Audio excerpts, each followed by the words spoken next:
তো আসসালামু আলাইকুম, সবাই কেমন আছেন? আশা করি ভালো আছেন। তো এখন আমি হচ্ছে এই যে এটা খাবো, ভ্যানিলা ওয়েফার।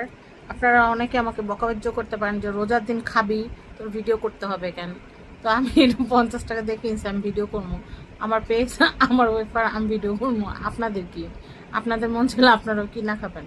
তো যাই হোক, আমি এখন এই যে তারাবি নামাজ পড়তে যাব, কিন্তু নামাজ পড়ার আগে আমি কোনো রিস্ক নিব না, কারণ যখন ঘরে কোনো মজার খাওয়া থাকে তখন আমার মাথার মধ্যে ওইটা খালি লাইটের মতো একটু পরপর জ্বলতে থাকে যে এই তোর বাসায় এটা আছে, তোর এটা খাইতে হবে।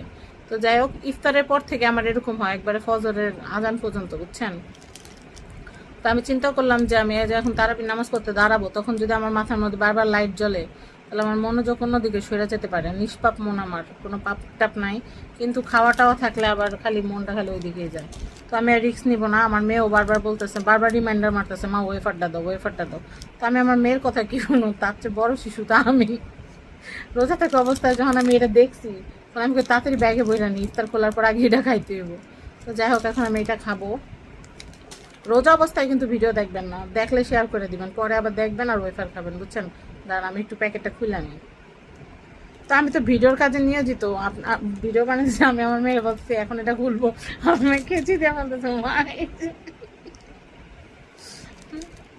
আমার আমার প্রোডাকশন পুরো আমার মতোই। দাঁড়ান খুলে। আমার যে বাচ্চার বাপ আছে সেও আমার পদে, সেও তারাবি নামাজে দাঁড়ায় যখন, তখন তার মনে পড়ে ড্রিঙ্ক করার কথা। নামাজ পড়া শেষ হলে দোকানে দৌড় দিয়ে আমার জন্য ড্রিঙ্কও নিয়ে আসে, অর্ধেক সে খাওয়া, অর্ধেক আমার দেয়। আর বোতলে নিচে একটুখানি থাকতে আমার মেয়েরে ধরাই দিই, ওরা বেশি একটা দিন। এই যে, এই যে, ধরো, বিসমিল্লাহ, বিসমিল্লাহ। এবার তারাবি নামাজে মনোযোগ পাওয়া যাবে। খাইলাম তো, বাচ্চার বাপের জন্য একটু রাখতে হবে, নাহলে ড্রিঙ্ক ওর ভাগ দিবে না। মজা। এসব আটটা ছোট খেতে তো কি মজা।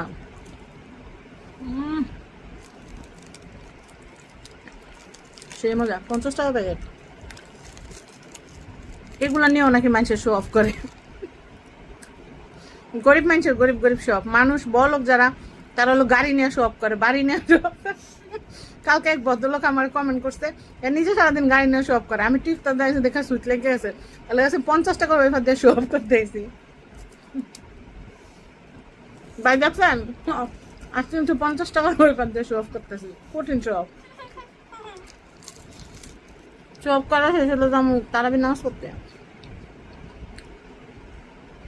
আপনারা নামাজ পড়ে আমার জন্য অনেক অনেক দোয়া করবেন, যেন আমি এরকম বেশি বেশি র্যামের নুডলস, তারপর হলো যেসব হাট্টা চট্টা নিয়ে শো অফ করতে পারি। ভালো থাকবেন।